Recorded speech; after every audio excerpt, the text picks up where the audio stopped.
Let's find the midpoints of this vector.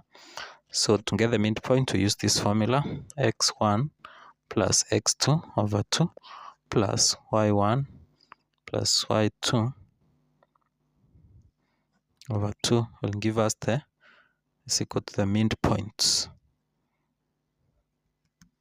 So we'll have the first one is 2 plus negative 4 over 2.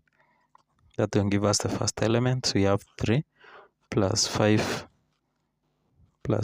over 2 will give us the second element. So this will be 2 plus negative 4. This will be 2 minus 4, which is negative 2 over 2.